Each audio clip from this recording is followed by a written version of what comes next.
Jason, what do you want to bring back into the lineup when you return? What are you going to bring back to this lineup?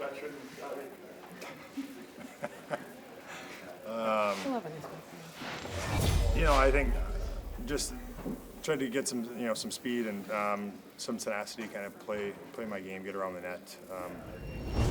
I try to keep it simple the majority of the time when I'm playing, and just try to have a little bit more of a voice on the bench and in the room, and see where that takes us. As one of the veterans on the team, is it hard to be away for a couple of weeks, especially when they're far other side of the country and losing some games? Or do you stay in touch with the guys remotely? A little bit, but you also don't really want to bug the guys. They've got a lot going on. They're already in their own heads and worrying about everything that's going on there. So I checked in and talked to a few guys, but it's never fun being away. It's never fun watching watching on TV, and it's definitely not something you want to be doing for very long. I know at least last year, it was occasionally a point of conversation about just being able to park some of the bad results and flush them. Like, what have you noticed, maybe even just this morning, about how guys have kind of been able to do that with the other night and just move on to focus on this one?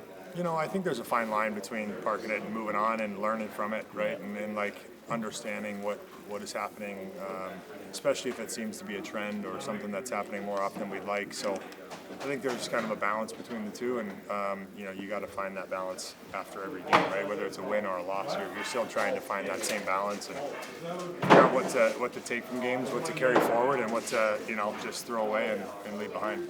It's been a few days since we talked to you on Monday. How do you feel you've done getting back up to playing shape, playing weight? Fine. I mean, there's only so much you can do in practice. You do your best to get back into shape, do your best to get back up to speed, but until you're in a game and it's real life and you're everything's coming at you, there's nothing that replicates it. So just got to get back into it, keep it simple, get my legs moving, and just go from there. Is there a food you missed most when you couldn't take in solid meals? Not necessarily. I think literally at that point would have been anything. Literally anything. Yeah. Jason, you talked about bringing that veteran voice back to the team, back to the bench. Why do you think that's going to be important, especially for a team looking to rebound after the loss to Calgary?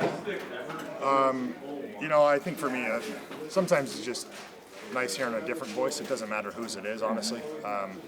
So being out for 7 games, they haven't heard me, being an idiot or yelling at them or saying anything. So I think that's honestly half the battle, is just hearing something different.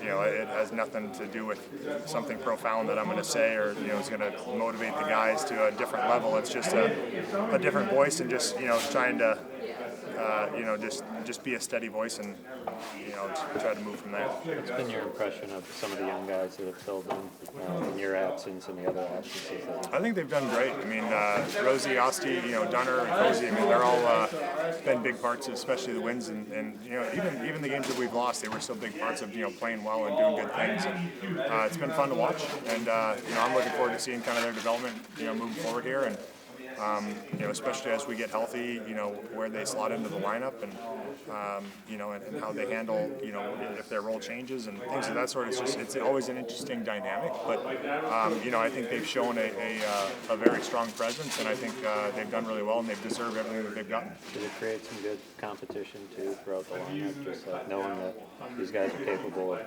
filling in if needed? Yeah, I think so. I mean,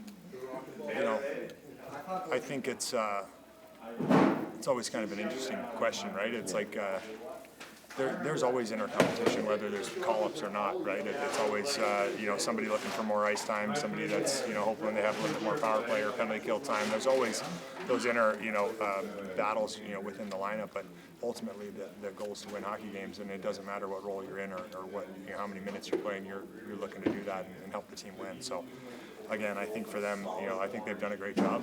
It's been fun to watch, and obviously for me, only being here, a year and a bit, I haven't seen as much of their development from their early years, and so it's been fun to see it. They're great players, and I think they're going to have great careers. On Wednesday, we heard how much fun you guys had during Benny's media availability. How much energy does he bring on and off the ice to the room? I don't even know if I'd call it that. I mean, this guy is a disaster, is what that is. I don't even know where to go with that one, honestly. But he's a really, really good kid. He's fun to be around. makes some of the most ridiculous comments I've ever heard in my entire life. But it makes it fun, and try to keep it light. Have you been able to keep up with it in the gym? No, he's just honestly, he's gotten so strong. I don't think they had to buy new weights. I heard. Yeah, they're. Yeah, I think Galley might have a job for life because of it. Compared to what he's doing. Jason, how can you guys be better in the first period off the hop like you were last season? That's been an issue this year where you're chasing a lot of games. I think it's just individual preparation. Just making sure that you know the game plan, and then making sure that you're mentally locked into that game plan, and making sure you're carrying it out in your first couple shifts. It's not about going rogue and trying to affect the game, individually or on your own. It's doing it within the team system for the first 5-10 minutes, and then from there plays open up, things happen, and you start playing your game a little bit. But I think there's needs to be a little bit more of an emphasis on playing within that team system for the first 5 to 10 minutes, and just putting teams on their heels, and then things start opening up from there.